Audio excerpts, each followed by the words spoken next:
Hello. It was a source of great surprise as I sat down with some folks at uh, IndieCON in Rimini, and this was sort of a pickup game. They had a pile of games lying around on the table, and different people were talking about what they might want to run. And I was playing player, just waiting for a table, looking for somebody who just needed more people at a table, seeing whatever it is they wanted to play and doing that, and sort of hoping or expecting that I might play something that I hadn't seen before, or hadn't had heard of but hadn't played for a long time, or never heard of. Or that's more or less what I was thinking of as the the default. That's more or less what I was thinking of as the default. Well, as I say, bit of a surprise when the person said, there's this old game, The Questing Beast. Wait, from 2001, The Questing Beast? Yes, this is the game written by James V. West, one of the great illustrators of our time. I do not exaggerate. And he had written The Pool and had presented it at the Forge around 2001-ish, and we were all playing it. And that story is a storied one. I could go on for some time. I have in the past. But he also produced this game, which is built on some similar principles. It's not The Pool, but it is arguably a development or a hack or a modification of those ideas. Well, he also sold it as opposed to The Pool just being a giveaway. First 2 pages and then 6 pages. But The Questing Beast was a little bit more of a substantial little hunk of page, and nicely illustrated, of course. And, well, what was it? Arthurian romance adventure with a certain amount of attention given to variables that you kind of had to poke or choose to find what sort of Arthur you were doing. And very much with cartoon anthropomorphic animals. So your knight is a giraffe or something. And so this gave a little bit of shape to the more open creativity of the Forge. When you're making up a character, you chose an animal, and that generated some traits and stuff that you needed to pick from and stuff like that. There was a little bit more structure to it.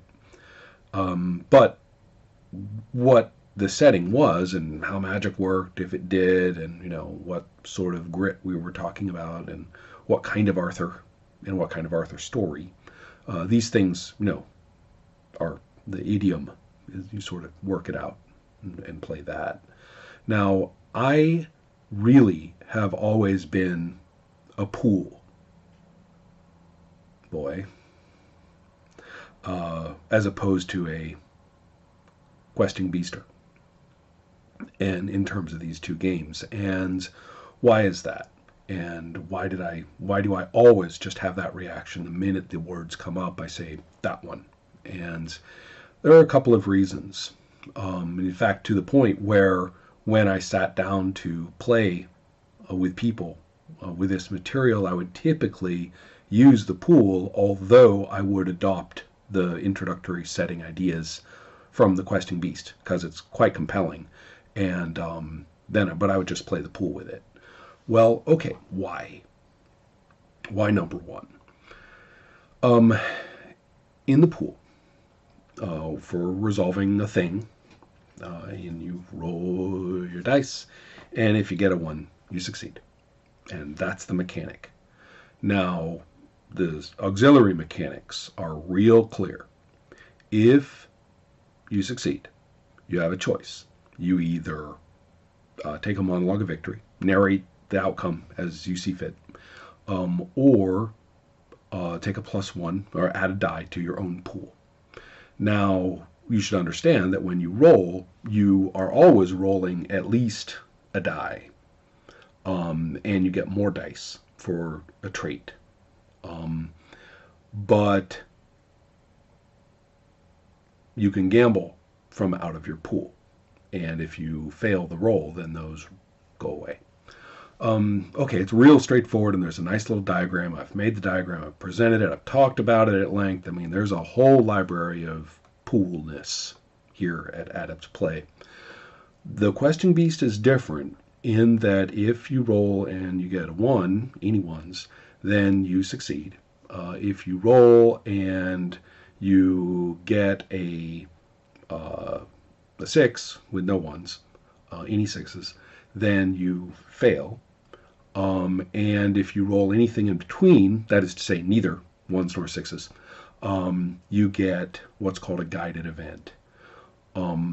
And there are other aspects. I believe in the guided event you get a pool die, or anyway, the dice are different, and there isn't a choice involved of monologue of victory or adding a die. That's not in there. Well, it's a somewhat different system. The pool is very much about resolution and how that thing we were doing turned out. Consequence in terms of what was happening. In the pool, you play and make the most sense and get the most out of the system by having a really rich set of priorities at work in the reason why you roll. Whereas in the Questing Beast, it's much more about where it's going to go. There's a monologue of victory, or there's a monologue of defeat, or there's the guided event. I didn't mention that before. If you succeed, you say what happens. If you fail, you say what happens. And if you are in the middle in the guided event, then the GM just takes over, and that's when they say what happens. So it's very much more about who speaks relative to success or failure. But the whole issue is, where do we go? The whole term, guided event, sort of sets the pace for what the role's about. And so it is a little bit more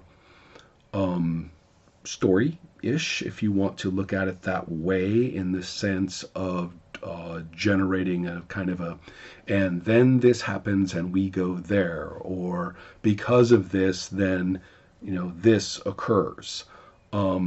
Sort of a causality to the next thing is built heavily into the Questing Beast. Now, I had never really liked disconnecting resolution from the reasons why we were rolling. And it's interesting because in Sorcerer and Sword, and this was pretty notorious at the time, I talked about how failure didn't have to be a humiliating splat. And that if you were playing sword and sorcery heroes, or whatever you want to call them, the suitable figures of attention for sword and sorcery, then you really just don't want to have splats as the outcome of all failures. I can think of a couple of real good splats from Pulp Sword and Sorcery, but they're isolated and very plot consequential. As opposed to, when things don't work out, or you fail at something. So it was all about narrating failure in Sorcerer and Sword in a fashion where you basically, usually, still look pretty good. Well, okay, so people got excited about that, and there started to be all this talk about how the role's about this, but the character's trying to do this, but the role's really about that. I mess with that in Elves too for comedy, but anyway, people were messing with this, and James and a few others kind of got into the idea that the role really didn't resolve much. At least in the text of the Questing Beast, there's some language about that the role really doesn't have to give you a direct constraint in terms of what happens. This is most evident in the guided event, where the GM basically just decides whether what was going on up until now works out in what way. I really balked at that. To me, it's real loosey-goosey. It's very much about, conch play. We roll to find out who talks to say what happens next. And, we might as well just sort of, toss up an arrow, and the arrow comes down pointing at somebody, and that person gets to tell the story now. And that sort of play doesn't float me. So, or my boat, or whatever it is that needs floating. So you you've kind of found me as saying, okay, well, I love a lot of things about the Questing Beast, but that particular feature just ain't where I'm at. Okay, so I sat down thinking, well, this is going to be kind of an experiment. I mean, it's been ages since I actually played this thing as written, so what's it going to be like to be a player? And first rule for me, keep your freaking yap shut about any such issue. See how they interpret the rules. See how they interpret the rules for the roles, and see how the table standard lies. How does it lie before us to find out what happens and where it goes, and do what they do and learn.